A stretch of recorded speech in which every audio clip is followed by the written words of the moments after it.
अस्सलाम वालेकुम, कैसे हैं आप सब? उम्मीद है आप सब खैरियत से होंगे। आप सबका वेलकम है गाइडेंस विद नाज़ में। तो जनाब आज बात करेंगे हम कि मैरिड डीएम क्या डीएफ को भूल सकता है? चाहे वो बाद में मैरिड हो गया हो, चाहे वो पहले से मैरिड हो, नो मैटर। ये सवाल क्योंकि मुझसे बहुत बार पूछा जाता है कि जनाब हमारा डीएम ने शादी कर ली है, तो क्या वो हमें भूल जाएगा? ठीक है? या फिर वो पहले से भी मैरिड था और जो है वो बाद में आप लोगों की मुलाकात हुई लेकिन वो फिर से डिस्कनेक्ट हो गया है, चला गया है, तो क्या वो भूल गया है? तो इस तरीके के सवालात बहुत आते हैं। तो आज की वीडियो में इन सवालातों के जवाब आपको मिल जाएँगे। ट्विन फ्लेम जर्नी में सबसे इमोशनल और कंफ्यूजिंग स्टेज तब आती है जब डिवाइन मैस्कुलाइन फिजिकली मैरिड हो। डीएफ के दिल में सवाल उठते हैं, क्या उसका दिल अब किसी और के लिए है? क्या उसकी फीलिंग्स जेन्युइन है या सिर्फ रिस्पॉन्सिबिलिटी का प्रेशर है? क्या मैं उसके लिए अब इम्पॉर्टेंट नहीं हूँ या क्या वो मुझे भूल गया है? तो चलिए मैं आपको डिटेल से समझाती हूँ। नंबर 1, सोल कनेक्शन परमानेंट है, ठीक है? यानी कि twin flame connection physical presence से परे होता है। डीएम मैरिड होने के बावजूद भी टीएफ के लिए यूनिक और इररिप्लेसेबल स्पेस मेंटेन करता है। सोल लेवल कनेक्शन एक डिवाइन एनर्जी पैटर्न है जो ऑटोमेटिकली हार्ट और सबकॉन्शियस माइंड में सिग्नल भेजती है। डीएफ के लिए ये इंडिकेटर हो सकते हैं ड्रीम्स में डीएम की presence, emotional waves, sudden longing या सैडनेस का फील होना, सबकॉन्शियस में डीएम के बारे में रिपीटेड थॉट्स, यानी कि डीएम का फिजिकल कमिटमेंट कार्मिक स्पाउस से हो सकता है, लेकिन स्पिरिचुअल और इमोशनल कमिटमेंट डीएफ के लिए हमेशा एक्टिव है। ये कनेक्शन डीएम के इंट्यूशन, फीलिंग्स और सबकॉन्शियस डिसीजन में रिफ्लेक्ट होता है। जैसे कि अगर डीएफ स्ट्रेस में हो, डीएम सबकॉन्शियसली फील करता है और कंफर्ट एनर्जी को भेजता है। ये सब एनर्जेटिक होता है। Number 2, mind versus heart conflict. DM के ईगो और रिस्पॉन्सिबिलिटीज़ कहते हैं मैं मैरिड लाइफ मेंटेन करूँगा, फैमिली और सोसाइटी के लिए ही सही, ठीक है? हार्ट और सोल कहते हैं मेरी डीएफ हमेशा मेरे साथ है चाहे फिजिकल डिस्टेंस हो। डीएम चाहता है कि वो डीएफ को सपोर्ट करे लेकिन प्रैक्टिकल लाइफ और कार्मिक रिस्पॉन्सिबिलिटीज़ लिमिट करती हैं। ये कॉन्फ्लिक्ट डीएफ के लिए लगता है कि डीएम डिस्टेंट है पर ये सिर्फ टेम्परेरी बैरियर है। इमोशनल और सोल प्रेजेंस एक्टिव रहती है।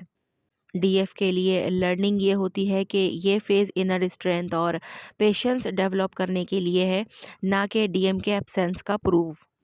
Number 3, physical separation versus emotional presence.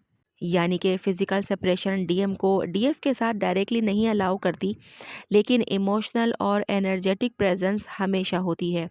Indicators हैं सडन ड्रीम्स और विजन्स, टेलीपैथी और इमोशनल सिग्नल्स, सबकॉन्शियस थॉट्स, ये सब इस बात का साइन होते हैं कि डीएम इमोशनली आपके साथ प्रेजेंस है। ये सिग्नल्स कनेक्शन की डिवाइन ऑथेंटिसिटी का प्रूफ है। डीएम फिजिकली अनअवेलेबल हो सकता है लेकिन उसकी एनर्जी डीएफ के इमोशंस को ट्रिगर करती है। फिजिकल एब्सेंस का मतलब कनेक्शन ख़त्म होना नहीं होता, सिर्फ मैनिफेस्टेशन डिले होती है। नंबर 4, कार्मिक इन्फ्लुएंस और रिस्पॉन्सिबिलिटीज़। डीएम की मैरिड लाइफ में कार्मिक स्पाउस और सोशल प्रेशर डीएम के डिसीजंस को लिमिट करते हैं।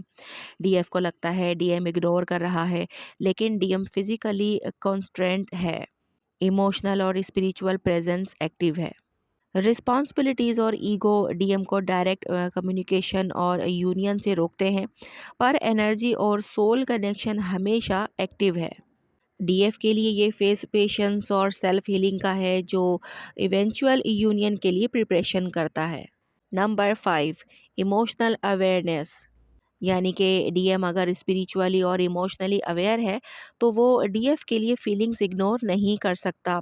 फॉर एग्जांपल केयरिंग जेस्चर और मैसेजेस करना, ड्रीम्स और एनर्जी प्रेजेंस, और जब डीएफ से बात ना हो या फिर सेपरेशन हो तो फिर एनजाइटी फील करना। फिजिकल एब्सेंस का मतलब इमोशनल डिस्कनेक्ट नहीं होता। डीएम की एनर्जी रिस्पॉन्स डीएफ के सबकॉन्शियस और इमोशनल स्टेट पे रिफ्लेक्ट होती है। ये इमोशनल अवेयरनेस डीएम के हार्ट और सोल लेवल पे डीएफ के साथ कनेक्टेड होने का प्रूफ है।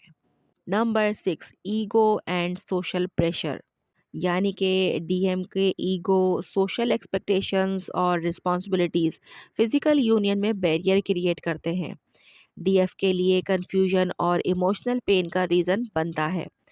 ईगो की वजह से डीएम अपना रियल इमोशंस ओपनली एक्सप्रेस नहीं कर पाते। ये स्टेज डीएफ के इमोशनल मैच्योरिटी और इनर क्लैरिटी का टेस्ट है, जो यूनियन के लिए एसेंशियल है। नंबर 7, इनर गिल्ट और कन्फ्यूजन। डीएम मैरिड होने के बावजूद डीएफ के लिए इमोशनल रिएक्शंस फील करता है। उसके मन में जो कॉन्फ्लिक्ट होती है अंदरूनी कि मैं मैरिड हूँ पर डीएफ के लिए फीलिंग्स गलत हैं या नहीं, मतलब इस तरह की उसकी सिचुएशन रहती है, कन्फ्यूजन वाली, कॉन्फ्लिक्ट वाली। डीएफ को लगता है कि डीएम इग्नोर कर रहा है, पर रियलिटी में डीएम इमोशनली कनेक्टेड है। ये फेज डीएफ के लिए इनर हीलिंग और पेशेंस डेवलप करने का बेस्ट टाइम होता है। Number 8, telepathy and science. DM physically दूर होने के बावजूद टेलीपैथी और साइंस के जरिए डीएफ के साथ कनेक्टेड रहता है। For example dreams, symbolic number, songs, sudden thoughts और इमोशनल वेव्स। ये सिग्नल होता है कि कनेक्शन को भूला नहीं जा सकता, यानी कि डीएम अपनी डीएफ को भूला नहीं है या फिर भूल ही नहीं सकता। डीएफ अक्सर कंफ्यूज होती है कि ये कोइंसिडेंस है या रियलिटी। रियलिटी में ये एनर्जी और सोल कम्युनिकेशन के प्रूव होते हैं, साइंस होते हैं, लेकिन एनर्जी सिग्नल्स स्ट्रॉन्ग और अनडेनाइलेबल होते हैं। Number 9, spiritual laws and divine timing. Twin flame journey में डिवाइन टाइमिंग और स्पिरिचुअल लॉज कनेक्शन मेंटेन करते हैं। डीएम फिजिकली मैरिड हो, फिर भी यूनिवर्स के प्लान सोल यूनियन के लिए परफेक्ट टाइमिंग सेट करते हैं। डिस्टेंस और रिस्पॉन्सिबिलिटीज टेम्परेरी ऑब्स्टिकल हैं। डीएफ को ट्रस्ट और पेशेंस डेवलप करना होता है ताकि डिवाइन टाइमिंग में यूनियन नेचुरली मैनिफेस्ट हो। नंबर 10, यूनियन का अल्टीमेट आउटकम। डीएम मैरिड होने के बावजूद डीएफ को भूल नहीं सकता, क्योंकि फिजिकल बैरियर्स टेम्परेरी हैं, सोल बॉन्ड परमानेंट है। इनर यूनियन और इमोशनल अलाइनमेंट हमेशा एक्टिव रहता है। डीएफ के लिए सेल्फ लव और पेशेंस और स्पिरिचुअल ग्रोथ का फेज है ये। इवेंचुअली आउटर मैनिफेस्टेशन और यूनियन पॉसिबल है। डीएफ को ये समझना ज़रूरी है कि डिस्टेंस और साइलेंस टेम्परेरी एनर्जी शिफ्ट है, सोल कनेक्शन परमानेंट है। ठीक है जनाब, तो बात आई समझ में कि मेरिट डीएम डीएफ को भूल नहीं सकता। फिजिकल लाइफ और कार्मिक रिस्पॉन्सिबिलिटीज़ टेम्परेरी ऑब्स्टिकल हैं, इमोशनल और सोल कनेक्शन परमानेंट है। डीएफ को पेशेंस, सेल्फ लव और स्पिरिचुअल क्लैरिटी के साथ जर्नी और साइंस को ट्रस्ट करना चाहिए। ट्विन फ्लेम अल्टीमेट गोल ये है कि हीलिंग, अलाइनमेंट और इवेंचुअल यूनियन। तो इस प्रोसेस पर आपने ट्रस्ट रखना है और अपनी जर्नी को स्मूथली लेकर जाना है। ये नहीं सोचना कि उसकी शादी हो गई है तो वो मुझे भूल गया होगा, या फिर वो नो कांटेक्ट में है, वो तो बात नहीं करता तो वो मुझे भूल गया होगा, या फिर इतने दिन हो गए मैंने बात नहीं की तो वो तो डेफिनेटली मुझे भूल ही गया होगा। तो ये चीज़ें अपने जहन में नहीं लानी होती हैं, क्योंकि जब तक आप उसे नहीं भूलेंगे वो भी आपको नहीं भूल सकता। और आप क्यों नहीं उसे भूलते, क्योंकि आप दोनों एक दूसरे के साथ एनर्जेटिकली जुड़े हुए हो।